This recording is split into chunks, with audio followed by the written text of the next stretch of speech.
He says, for I am not ashamed of the gospel. I'm going to underline it. For I am not ashamed of the gospel. I'm not ashamed of the good news, right? I'm not ashamed of the death, burial, resurrection of Christ. I'm not ashamed of it. Now, we get an indication why Paul is not ashamed of it, right?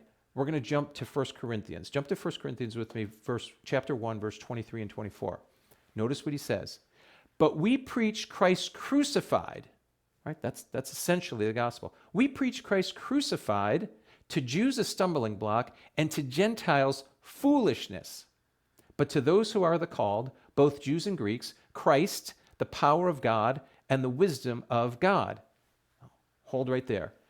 It says, to the Jews a stumbling block. Now, why would it be a stumbling block? Why would Christ crucified be a stumbling block to the Jews? Well, yeah, you know it. I mean, they had all this anticipation and expectation from the Old Testament, improperly interpreted, that the Messiah, when he came, would overthrow the Roman government and restore Israel to its proper place. Right? But that's the second coming. Right? They missed the first coming. Right? They couldn't understand that he would be a suffering servant, that he would be crucified. So it was just inconceivable for them to make the connection. Some did, as we know, but they didn't. That's why Christ crucified is a stumbling block to the Jews, because it was a despicable death. I mean, it's the end of a criminal life. I mean, it's dishonorable. It's despicable. So they couldn't see it. It was, how could that be honorable? It didn't fit their Messiah.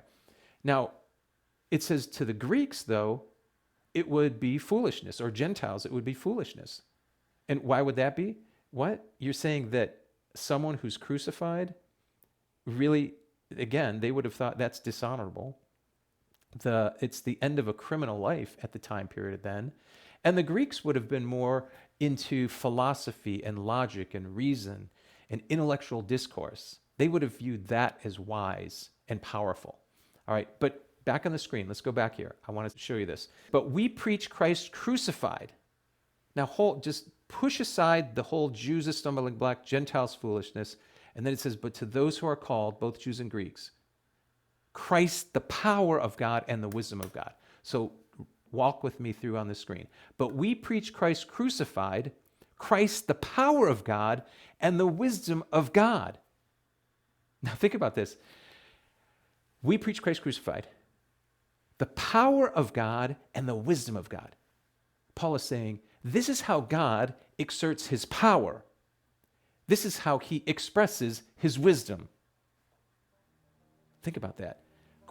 Christ crucified. We preach Christ crucified, the power of God, the wisdom of God.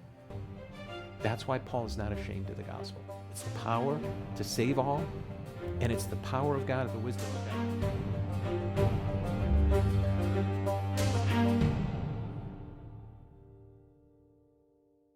Like what you see? Subscribe to our channel on YouTube, or you can go to angelsintheglen.org. That's angelsintheglen.org. Now, we have an entire series for you that will take you through the events that must take place before Christ returns. Now, it's not a time to fear, it's a time to be ready. God wants his people ready. I hope you join us.